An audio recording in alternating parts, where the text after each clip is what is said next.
Hi, it's Jen from Shabby Fabrics, back with the foundation paper piecing, and this time it's for February. Of course we had to make a heart. What else made sense? But we thought it'd be really special to embellish this with a beautiful key. This key is part of your kit. It's metal. Absolutely stunning, of course, the key to my heart. So if you have been following us along throughout this series, you know the drill. You know your kit will include the exact fabrics you're seeing, not only for the fronts, but also your borders, your binding, your backing, your hanging sleeve. It's a great value. And of course, the instructions to make the project, as well as those foundation papers printed out full size. No need to run out, as most foundation paper piecing patterns require you to do, and go Xerox that. You have to buy the foundation paper, run out and go find a place to do that, make sure everything's to scale. Forget that. We've done that for you. And of course, we know you love those stickers. Once you get your cutting directions out, you've confirmed your fabrics, and you start making the cuts per the instructions, you're stickering those fabrics as you go. So if you've just now stumbled on this series, welcome. Foundation paper piecing, I would say, is our customers' probably all-time favorite series. People are loving this, and I love that for many people it's been the first time they've ever tried that, and they're falling in love with it, just like I did when I got hooked on foundation paper piecing.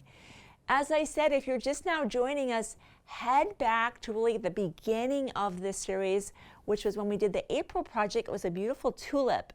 We unpacked everything about foundation paper piecing, which is not intuitive. My chance of probably reading a book and figuring that out would be about zero. So being able to watch someone demonstrate that on video is really fun, and showing you how to use these tools. We don't just have these tools here just to sell you something. You need them for foundation paper piecing, and I'll walk you through that journey. It's a lot of fun. So since we're so deep in this series, with this particular project, you can see the piecing is quite easy. What did we do that's different about this month? We did something called a little bit of crazy quilting. As you know, on the previous months, as we have done our top stitching, and I'll just bring out this one here because it's handy, we just done a straight stitch. We grabbed our coordinating thread, in this case it was a blue metallic, and we just stitched down to really just add some accents and beauty, and to kind of quilt everything together. So it served two functions. You know, it's very functional to quilt it all together, but it added beauty because we had our beautiful metallic thread. For this month's project, because it's kind of that crazy quilting, we have our thread set has two 12-weight threads. So just a little bit of thread education is that a 12-weight thread is heavier than a 50-weight thread. It's meant to be seen. You either want to see it, or maybe you're using it with flannel or maybe even wool. In this case, we chose the 12-weight because we want to see those stitches. And as you can see, we did not do our normal just straight stitch. We used our red, and we had a lot of fun choosing some stitches on our machine. In fact, this is us just sewing stuff together. We had some extra jelly roll strips. We sewed that together, put a piece of batting so that it would behave like our project, right? We have our top, we pieced together. In fact, let me bring that out. Piece that together. We had our fusible fleece and our backing, so kind of our quilt sandwich. So whenever you're testing out stitches, you want to mimic the same density. You want to put a top, you have your fusible fleece and your backing, so you're having the same density as your project. Now all those stitches that we rarely get to use get to come into play, and that's where you can let your personality come out. We'll do some crazy quilting today, different than what we've even done on our sample project, and we can just play around. We chose the same stitch each time. You could make it completely different on every single seam. We really would love to see what you do. You know, we have a Facebook page for Shabby Fabrics where customers can share their projects. We would love to see your crazy quilting with what you do. So we have our thread loaded in here in the red, and because our backing is this darling tossed heart, we have white in the bobbin, and you'll want to play around with that tension. Again, make your quilt sandwich and just start stitching. Normally with a 12 weight thread, you are reducing the tension on that with a thicker thread, and just practice. Then when you find your favorite stitches, like we did here, we made some important notes. That way when we go back in the future and maybe want to do something again, we already have that information recorded. So here's a great example. Tammy did this one here. She said that that was stitch number 152 and stitch 170. Here she did stitch 303 and she changed the default setting. She made the length 4.0 and the width 3.5. So that way when she's like, oh, I'm doing a red work project, I want to go back. What were those stitches again? She pulls it out of her drawer of our sewing cabinet, and there it is. So we're going to head over to our machine. We're going to have some fun with some crazy stitching, and then I will show you how to sew on your key for this project. So one thing I want to point out, look at the density of this thread right here. It is significant. For that reason, we are going to be sewing with the size 100 needles.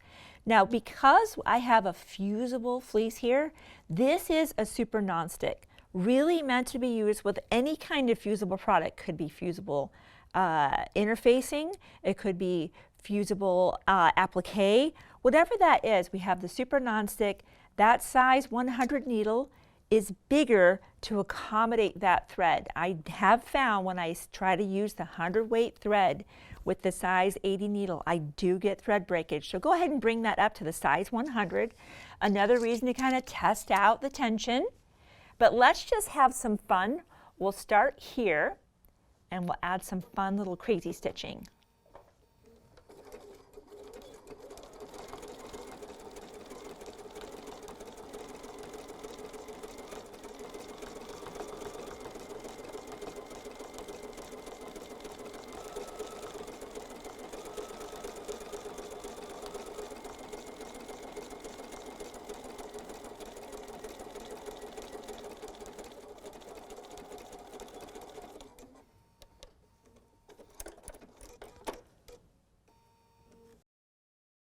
How fun is this? Just feeling it.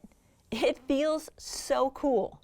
You could potentially do all around the perimeter and maybe inside different stitches. It's so fun to just try out the various stitches and just really kind of dress this up with some extra darling stitching.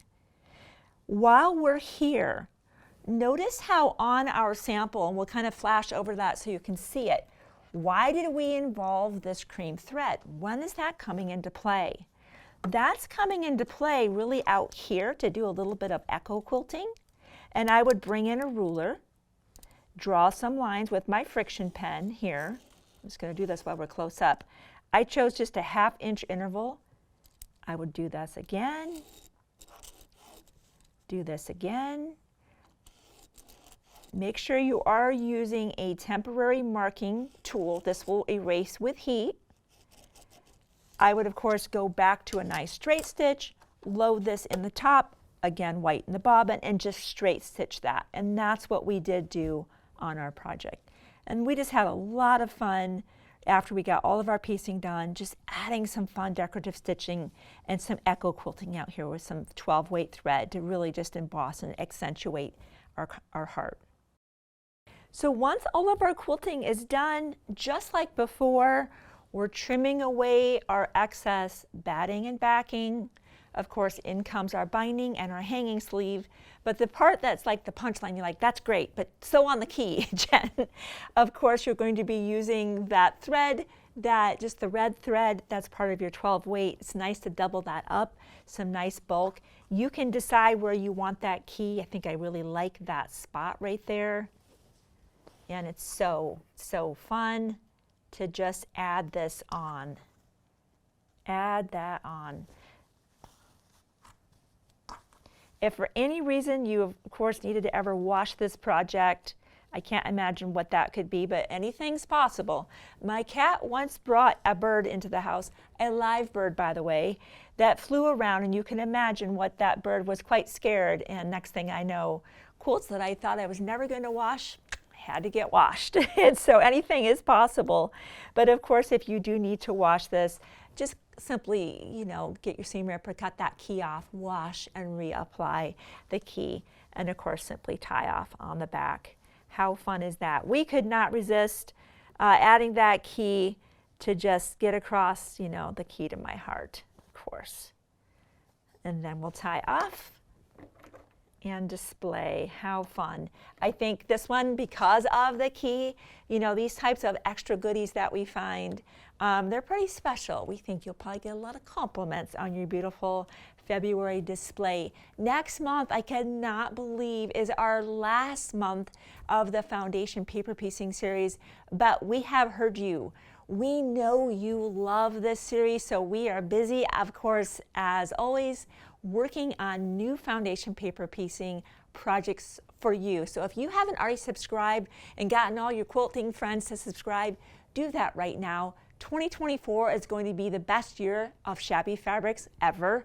There is so much coming your way. We're going to surprise you and you don't want to miss out. I'll see you soon on another Shabby video.